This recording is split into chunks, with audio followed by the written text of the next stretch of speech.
जय श्री महाकाल। आदेश। संतान प्राप्ति की भी एक अपनी अलग मनोकामना है, लेकिन अगर आपकी कुंडली में निसंतान योग है तो फिर ऐसे प्रयोग विफल हो जाते हैं।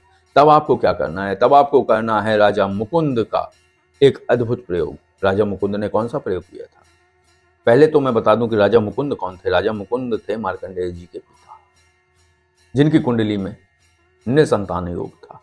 उनकी संतान नहीं होनी थी, लेकिन राजा ने 1000 रुद्राभिषेक करने का प्रण किया और 1000 रुद्राभिषेक कराए, यज्ञ किए और उन्हें भगवान शिव खुद आए, बोले मुकुंद मैं तुम्हारी भक्ति से प्रसन्न हूं, तुमने 1000 रुद्राभिषेक कराए हैं इसलिए मुझे ही आना पड़ा, बताओ अपनी मनोकामना। तो राजा ने अपनी मनोकामना बताई। तो बाकी कथा आपको पता है कि भगवान शिव ने उनसे कहा कि एक दुराचारी होगा, लंबी आयु का होगा, एक सदाचारी होगा, आज्ञाकारी होगा, धर्मात्मा होगा, ज्ञानी होगा, लेकिन वो अल्पायु होगा। कौन सा पुत्र चाहिए? तो उन्होंने मार्कंडेय जी को चुना। बाकी कथा आपको पता है। तो जो प्रयोग मुकुंद जी ने किया था, राजा मुकुंद ने किया था, वो प्रयोग मैं आपको आज बता रहा हूं। वो प्रयोग आपको ऐसे करना है कि प्रथम आप पारस शिवलिंग लाइए, पारस शिवलिंग को आप विराजित करिए, ब्राह्मण को बुलाइए, 9 या 10 अध्याय हैं रुद्री के, पूरे अध्यायों का पाठ कराइए और रुद्राभिषेक करिए। दूध की धारा रुके ना। ये करने के बाद आप जब अगला शिववास हो, क्योंकि ये शिववास में ही होगा, तो एक शिववास में आपने ये प्रक्रिया करी, अगले शिववास के मध्य में जो दिन है उनमें आप दूध, घी, शहद द्वारा स्वयं अभिषेक करिए। ओम नमः शिवाय का जाप करते हुए वो अभिषेक करिए।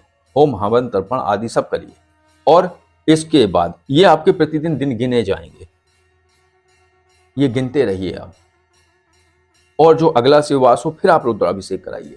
तो जिस दिन से आपने आरंभ किया है उस दिन से प्रतिदिन वो गिना जाएगा। जिस दिन आपने किया है वो भी गिना जाएगा और जिस दिन पंडित से कराया है विधि और विधान से वो भी गिना जाएगा। तो मध्य के जो दिन है इस दिन आप दूध, घी, दही आदि से जैसे एक अभिषेक किया जाता है साधारण रूप से गृहस्थ लोग जो अपने घर में पूजा करते हैं, वैसे आप करिए। पारस शिवलिंग पर प्रार्थना एक ही रखिए और ये आप करते रहिए। इसमें लगेगा आपको 3 साल का वक्त। देखो जो बात है वो क्लियर है। अगर आपकी कुंडली में निसंतान योग है, जिनकी संतान हो ही नहीं रही है, जिन्होंने बहुत प्रयास कर लिए हैं, उनके लिए ये अचूक प्रयोग है, वो कर सकते हैं और इस प्रयोग से वो संतान सुख प्राप्त कर सकते हैं। ये प्रयोग आप करिए और ये ऐसा प्रयोग नहीं है कि आज मान लो अगर हो जाए तो उसकी प्रमाणिकता है। और ये आप अगर ये कथा आपको अगर आप खोजेंगे तो शायद से पुराण में मिल जाएगी, नहीं तो मार्कंडेय पुराण में मिलेगी, कहीं ना कहीं ये कथा आपको मिल जाएगी। तो जो राजा मुकुंद रहे हैं उन्होंने इस तरीके से ये प्रक्रिया करी। उनको निसंतान योग था उन्हें, तो उन्होंने भगवान शिव की आराधना की और आराधना करने के बाद मार्कंडेय जी जैसा विलक्षण पुत्र, और एक तरीके से मार्कंडेय जी अमर ही है क्योंकि उनकी उम्र की अवधि बहुत हो गई है, बहुत बढ़ गई है। भगवान शिव ने जब यमदूतों को बताया कि तुम इन्हें नहीं ले जा सकते, तो क्या बताया कि एक ब्रह्मा की आयु में बीतत कल्प अनेक। एक ब्रह्मा जी की आयु में कई कल्प बीत जाते हैं और 10 ब्रह्मा के मरे शंकर का दिन एक। जब 10 ब्रह्मा जी की आयु पूर्ण हो जाती है तब शंकर का एक दिन होता है। तो एक तरीके से मार्कंडेय जी अमर ही हो गए। तो आप भी ये प्रक्रिया कर सकते हैं अगर आप चाहें तो।